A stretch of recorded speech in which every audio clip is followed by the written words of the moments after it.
Kim for doing a lot to get ready for today. And we would like to introduce the museum at the end as well.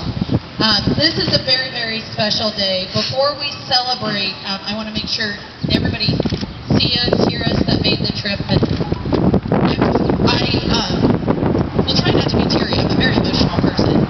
But I do want to make sure that I point out Sarah Hord, where are you, so I don't lose you? Sarah Hord back, okay.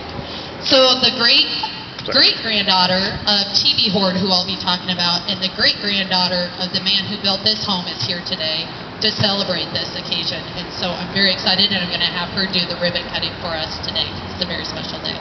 How am I doing on time? Chris gets mad. I start early. I get very excited. Okay. Am I good? Can I start? Okay.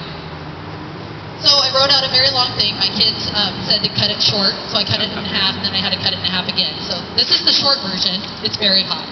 So before we celebrate Heber Hord today, it's important that we start with his father, Heber Hord, who started out as an Ohio farmer, took the money he made, and then went to the Wyoming Territory in 1880 with money to invest in range cattle. In the late 1880s, his investment grew to not only include Wyoming, but Montana ranches and soon feed yards here in Merritt County, Nebraska. At the height of his business career here, his Central City livestock feeding operations and grain company were judged by many to be the largest such operations, not only in Nebraska, not only in the United States, but in the world. And it was here in Merritt County. In 1908, his livestock feeding company could feed 16,000 cattle and 12,000 hogs. And there's so much more that I'm not even going to get it covered today.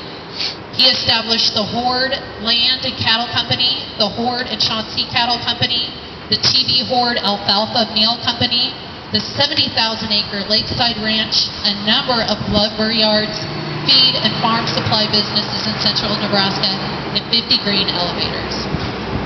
I think when I was doing research, and my favorite person, Nancy Johnson, and Ben and Steve Curry, who have helped me find the history on a lot of things, what I think I loved the most when I learned about Heber Hord is that when he felt like somebody was taking advantage of him, he invested and bought them out and grew.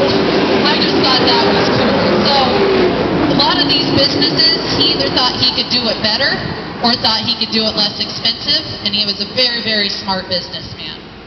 So that's Heber Hord. Now let's move on to his son, Heber Hord, who we are celebrating today. Heber Hord was the only son of Heber Hord, and he was born in 1877. He lived on his father's ranches until 1906, when he and his family built and moved into this home, which has been listed, thanks to the work of Nancy Johnson, Steve and Bev Curry, on the National Register of Historic Places. Today we celebrate the many gifts that Heber also gave to this community. I had mentioned to the museum, who are all here today, the Merritt County Museum is who we'd love to raise money for, because they're building this beautiful museum that will also be on the corner of town across from what was one of Heber Hord's ranches. Dinsdale's had purchased that land and has now donated that to be the new hospital.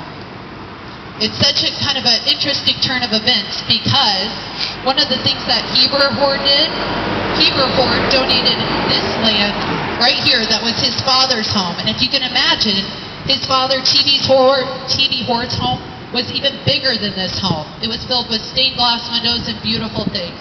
But he thought more of the community and donated to the community rather than keep the home. That home then became our community hospital.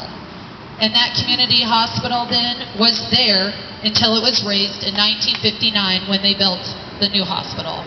So it's very, very important to see how the community continues to grow thanks to those around us that are willing to donate not only their money but their time. And I see a lot of volunteers here from the Historic State Theater, from all of the museum, and multiple people that donate. Lots of times are a thrift shop. And I just can't say how much my husband and I have enjoyed moving here 5 years ago to be able to teach our kids the importance of giving back to our community. Heber Hord gave the post office site that you'll see over there. He gave street lights. I'm not even going to begin to cover everything that he gave. Like I said, where Mesner's beautiful Hub 46 currently stands was Heber Hord's home, and he gave that land and the home